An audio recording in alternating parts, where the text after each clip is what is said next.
Katulad ng break contact point, open wires, open coil, blown fuse, and disconnected terminal.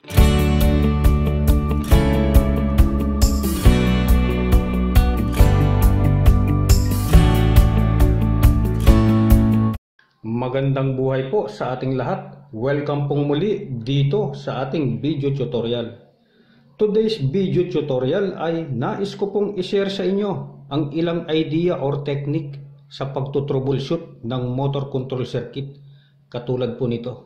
So bago ko po baklasin itong mga wires na ito dito sa ginawa nating wiring nitong forward and reverse contactor, ay magkaroon muna po tayo ng isang demonstration patungkol po sa pagtutroubleshoot nitong motor control circuit. Kaya kung bago ka pa lamang na nanonood at hindi ka pa nakakapag-subscribe, ay mag-subscribe ka na po at i-hit ang notification bell para ma-notify ka sa bawat video na aking i-upload.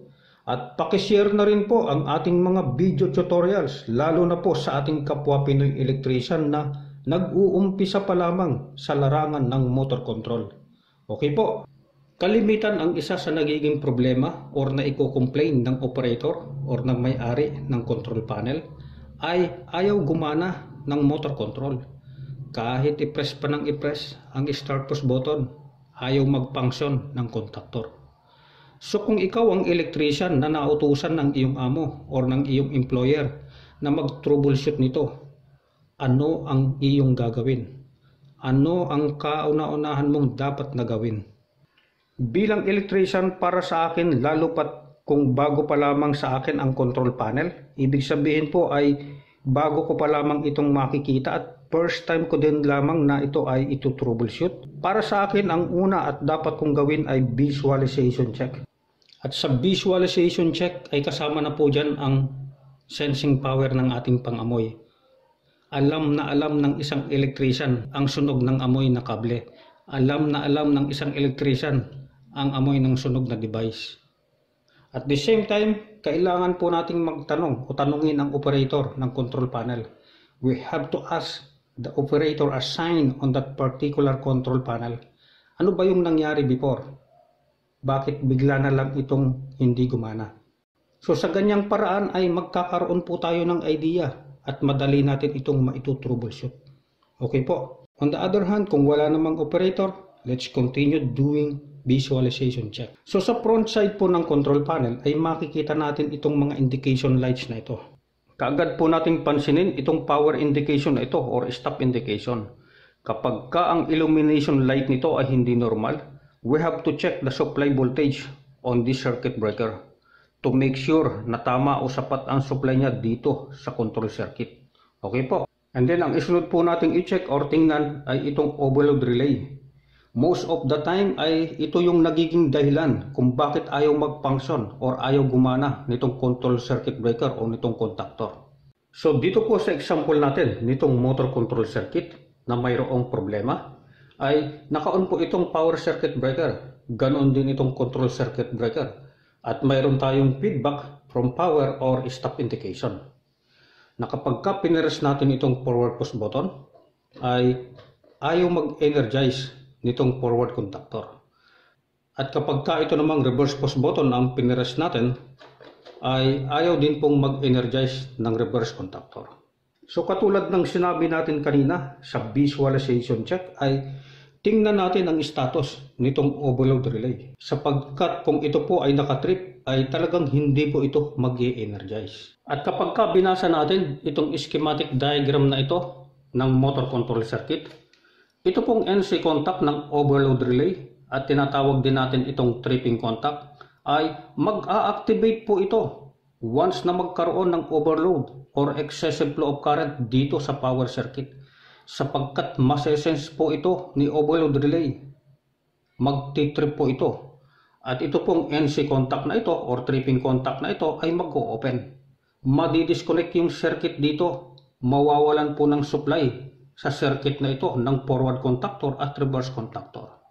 Kaya kahit i-press po natin ito ng i-press ay hindi po mag-e-energize itong contactors na ito. Dahil naka-open po itong tripping contact na ito, NC contact ng overload relay, disconnected yung circuit ito. Okay po. At kapag ka itong overload relay na ito ay nakatrip, ay makikita po natin dito sa trip indication niya na ito ay nakatrip. I-open po natin itong cover na to para makita po natin ang trip indication nito. Okay. So ito pong yellow color na ito ay indikasyon na nakatrip itong overload relay na ito. Kaya through visualization check po ay talagang makikita natin na ito ay trip activated. Kaya importante po yan, visualization check. Okay po. Ngayon, ang tanong natin ay ganito. Ano ang dahilan? Bakit itong si overload relay ay nagtitrip? So, if you remember, as what I said a while ago, na once na magkaroon ng overload or excessive flow of current dito sa power circuit, masesense po ito ni overload relay, magtitrip po ito.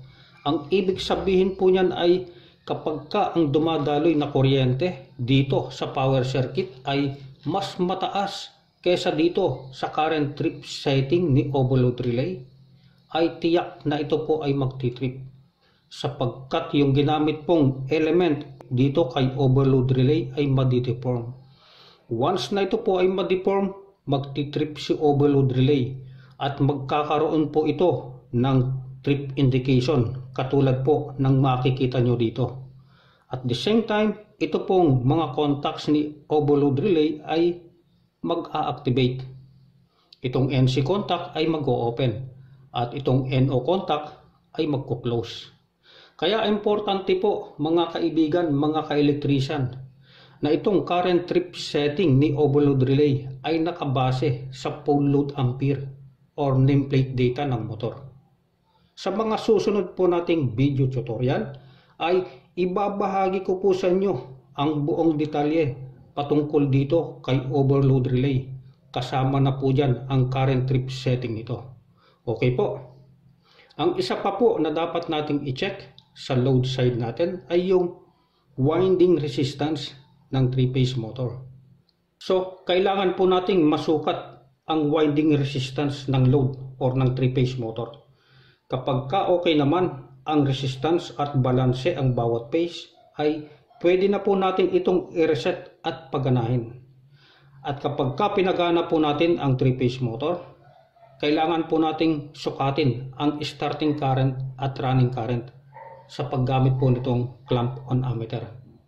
I-record po natin yon para mayroon tayong pagbasihan at reference po natin para ma-countercheck din po natin sa nameplate data ng motor. Okay po.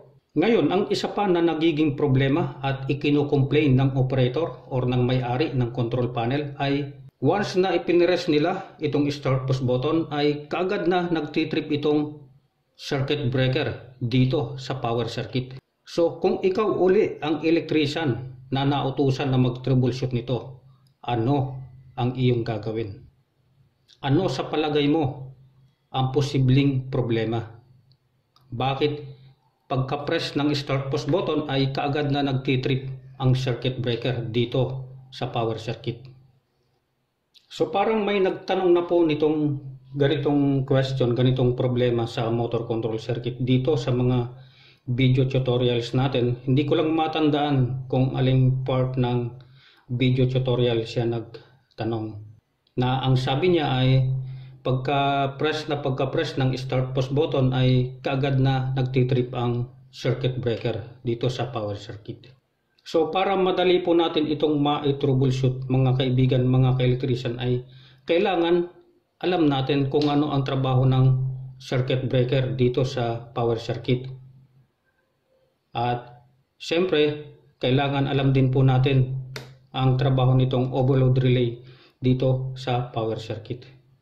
Alin ba yung side na pinoprotektahan nitong circuit breaker at aling side yung pinoprotektahan nitong overload relay. So kailangan alam po natin yan mga kaibigan, mga ka-electrician. So dito sa diagram natin nitong motor control circuit ay mayroon po tayong dalawang klase ng protection. Ang isa ay itong power circuit breaker at ang isa namang protection ay itong overload relay. Pahapyawan natin ng konting paliwanag itong overload relay na ito. Ang trabaho ni overload relay ay upang proteksyonan itong load na ito o itong 3-phase motor na ito tanggalin po natin ito para makita po natin yung drawing natin ng 3-phase motor before. So ulitin po natin, ang trabaho ni overload relay ay upang proteksyonan itong load na ito or itong 3-phase motor na ito against overload. Ano ba yung nagiging cause ng overload? Ang ilan po dyan ay katulad ng misalignment between mechanical side and motor side, worn bearing, high vibration. Ilan lamang yan sa nagiging sanhi ng overload or excessive flow of current from the load itself. At iyan po ay masisense ni overload relay once na mag-exceed sa current trip setting ni overload relay ay magti-trip po ito. Okay po. Ito namang power circuit breaker, ang trabaho niya ay protection from overcurrent. At ang isa sa halimbawa natin ng overcurrent ay yung tinatawag na short circuit. Kapag sinabing short circuit, ito ay solidly touched by two live conductors between line to line or line to ground. Tandaan po natin ang terminong yan sapagkat isa po iyan sa itinanong during that time na ako ay mag-take ng RMA exam. Okay po? So magti-trip si circuit breaker once na magkaroon ng overcurrent or mag-exceed sa ampere rating capacity nitong circuit breaker. Okay po. So ngayon ay alam na natin ang dahilan kung bakit bigla na lamang na nagtitrip si circuit breaker once na ipinrest natin itong start push button. Once again, ang isa sa dahilan ay overcurrent at ang halimbawa natin ng overcurrent ay short circuit. So kailangan na ma-check itong power lines na ito from this point sa load side ng circuit breaker hanggang dito sa load or dito sa 3-phase motor. Kailangan din nating ma-check yung connection ng motor sapagkat minsan ay nagkakamali ang electrician sa kanyang connection. Okay po. And for our safety, we have to make sure na naka-turn off itong circuit breaker before doing any test on this power circuit. Okay po. So balikan po natin itong ating motor control na mayroong problema. At checkin natin kung ano pa yung problema nito para ma-demonstrate ko din po sa inyo. Okay po. So kanina po ay nakita natin na itong winiringan natin dito sa forward reverse na ito ay hindi gumagana ang contactor. Kahit i-press pa natin itong forward push button at itong reverse push button, ayaw mag-energize nitong contactors na ito. At sinabi natin kung ano ang posibleng dahilan. At nalaman natin, nakita natin through visualization check na ang isa sa dahilan ay nakatrip itong overload relay. So i-reset po natin ito. So nawala na po yung trip indication dito sa ibabaw ng overload relay sapagkat naka-reset na. So ngayon po ay i-try natin na i-press itong push button nitong forward and reverse contactor. Okay? So unahin natin itong forward contactor. So gumana na po yung circuito ng forward contactor. Nag-energize na ito. I-stop natin. At ang isunod naman natin ay itong reverse contactor. So nung pinirest natin itong reverse push button para dito sa reverse circuit o reverse contactor ay ayaw mag-energize. So mayroon pa tayong isang problema na dapat ay masolve. At sa ganitong sitwasyon po na hindi gumagana ang contactor ay isi-share ko sa inyo ang ginagamit kong technique or idea sa pagtutroubleshoot nito. Okay po. So tingnan po ulit natin itong schematic diagram nitong ating control circuit, nitong forward reverse. Ito po yung circuito ng forward contactor, which is as per our actual demonstration ay gumagana ito or nag-i-energize itong holding coil na ito. Ibig sabihin po niyan ay hindi na natin ito kailangan na i-troubleshoot. Okay po. Ito naman yung circuito ng reverse circuit. And as per our demonstration ay hindi ito gumagana. So ibig sabihin ay ito po ang dapat nating i-troubleshoot. So kapag ganito ang problema ng motor control circuit, ang una ko pong ginagawa ay tinututukan ko itong load side ng control circuit breaker ng ating voltmeter. Ang ginagamit po natin ngayon ay clamp-on ammeter. So kapag may nasukat po akong voltahe rito at okay naman yung voltahe, ang sunod ko pong tututukan ay itong terminal point na ito ng start push button. Kapag may nakuha po akong voltahe dito, katulad ng nasukat kong voltahe dito, ay ibig sabihin po niyan ay walang problema ang sirkitong ito. Gumagana po ang sirkitong yan. Pero kapag tinutukan ko po ito at wala akong nakuhang voltahe, ibig sabihin po niyan ay may problema ang sirkitong ito. Kaya as per our actual demonstration ay gumagana itong forward contactor na ito. So kapag tinutukan ko ito ng voltmeter ay sigurado na may masusukat po akong voltahe rito. At dito naman po sa reverse circuit o reverse contactor, kapag tinutukan natin ito ng voltmeter, sigurado po 100% wala po tayong masusukat na voltahe between this point and this point sapagkat may problema ang sirkito. Okay po, ngayon paano po natin malalaman kung nasaan ang problema? So kung i-analyze po natin ang sirkito at mapapansin nyo po dito, ano po?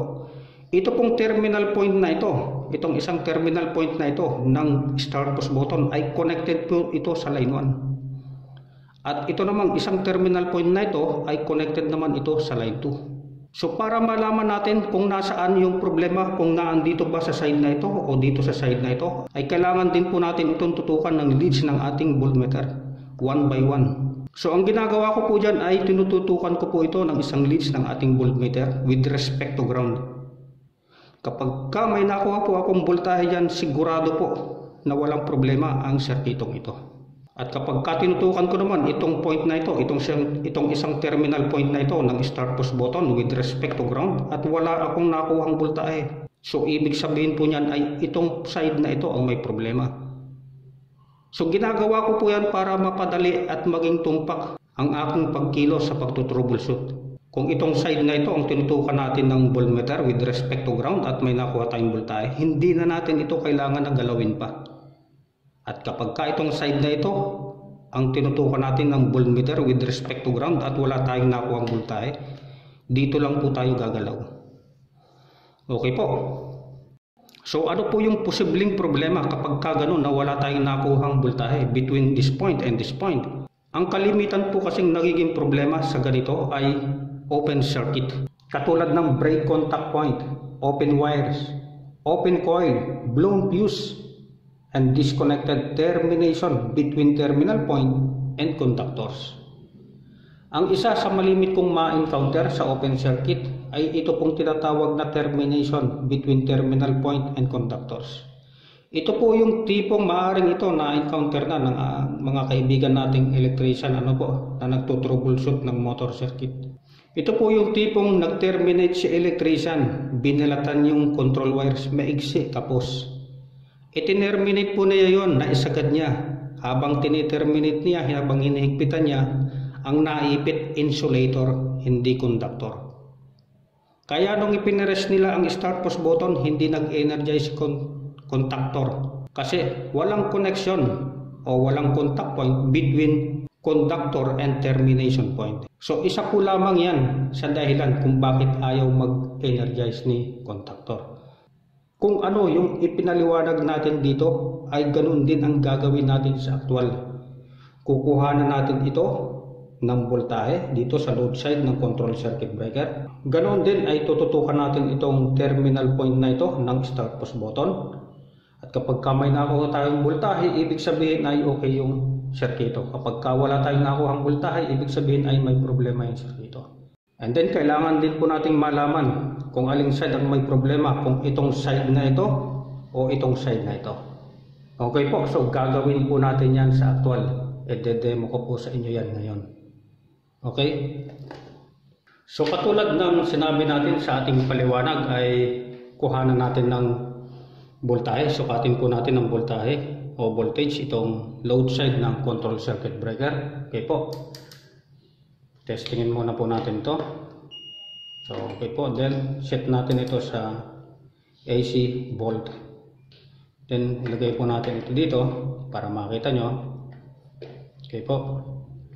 At Dito po sa load side ng ating control circuit breaker ay tutukan po natin ito ng ating leads ng ating voltmeter or clamp on ammeter So mayroong 232 volts. Okay po. So okay yung voltage na isinusupply niya rito sa control circuit. And then tutukan natin itong dalawang terminal point na ito ng start push button dito sa forward. At dahil ito ay gumagana, dapat ay may makuha tayong voltahe dito. Okay po. So ito yung forward push button natin at ito yung terminal point niya. Okay. Tutukan din natin yan. Isa rito at isa po rito. So 232 volts. Ibig sabihin ay walang problema ang circuitong ito dito sa forward contactor. Kahit paanda rin po natin yan. I-press natin itong start push button, itong forward. Okay po. And then ang isunod po natin ay itong termination point na ito ng reverse push button. Tutukan din po natin ito. Ito po yung terminal point. Dalawang terminal point ng reverse push button. Ang isa ay dito at isa ay dito. So wala po talaga tayong nasusukat na voltahe dito. Katulad ng nasusukat nating voltage dito sa forward circuit. So talagang itong si reverse circuit ay mayroong problema. Kahit i-press po natin ito ay hindi siya gumagana. So katulad ng paliwanag natin kanina ay tutukan po natin itong isang terminal point na ito ng start push button with respect to ground. Tutukan po natin ito ng isang lead. At dahil wala po tayong ground dito ay ang gagamitin po nating pinaka-ground ay ang ating katawan as body ground. Okay po. We have to make sure lamang po na isolated po tayo or insulated ang ating talampakan with the ground para wala pong maging problema. Okay po. So ito po yung isang terminal point at hawakan naman natin itong isang leads ng ating voltmeter. So wala tayong nasusukat na voltahe rito. And then itutok naman natin dito at hawakan po natin to. So mayroon po tayong nasusukat dito na 46 volts at mayroon din pong symbol dito na mayroon siyang voltahe dito. Okay po. So ibig sabihin itong pong point na ito ay live po ito, which is ito yan ay connected dito sa line 2. So ibig sabihin din po yan ay hindi na po natin ito dapat nagalawin sapagkat ito po ay walang problema. Ang may problema po ay itong isang point na ito, which is connected po ito dito sa line 1. Okay po. So isa-isahin po natin yan point by point para malaman natin kung nasaan ang problema.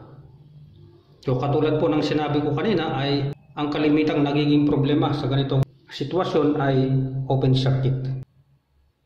So ang gagawin po natin mga kaibigan, mga ka-electrician ay tutukan natin ito point by point. Kuhanan natin ng continuity ang bawat contact point ng circuitong ito. Dito lamang po sa side na ito ng line 1. From this point to this point. Okay po. So i-off natin itong control circuit breaker. So yun po, naka-off na po siya. But we have to make sure kung talaga bang wala na siyang voltahe. Okay po, kailangan po natin laging ito-double check yung ating ginagawa. Okay, so iset natin ito sa continuity. Okay na po. So tutukan natin ito ng isang leads ng ating clamp on ammeter na nakaset tayo sa continuity. And then point by point, itong mga contact na ito ay kukuhanan natin ito ng continuity. So sa ganitong paraan ay malalaman natin kung saan may problema. So itutok natin dito sa line 1, load side nitong control circuit breaker. So walang continuity. Testingin ulit natin. Okay. So dito naman sa NC contact nitong overload relay number 96 para ma-confirm talaga natin sa ibang mga pagkakataon ng ating pagtutroubleshoot, kailangan gawin po natin ang ganito para ma-confirm natin na ito ay naka-close talaga. So ito yung 96. So wala pong continuity. And then dito naman sa stop push button, yung huling terminal niya ay tutukan din natin. Wala pa rin continuity. Okay? So mag-adjust po tayo dito sa point na ito. I-point natin ito dito. And then papunta naman dito sa 96. So mayroon po siyang continuity. At maging dito sa line 1 ay mayroon na po siyang continuity. So ibig sabihin yan, from this point to this point ay kumpleto yung circuito. At from this point to this point, ito po yan, ito po ang may problema sapagkat wala tayong nasusukat na continuity. Okay po, so sa ganitong paraan po ay madali po natin natutroubleshoot ang problema sa isang motor control circuit. So ang gagawin po natin dyan para mapagana natin itong reverse contactor na ito ay tanggalin po natin itong wire na ito. Ayan po, at palitan po natin ito ng bagong wire. Sapagkat from this point to this point ay wala itong continuity.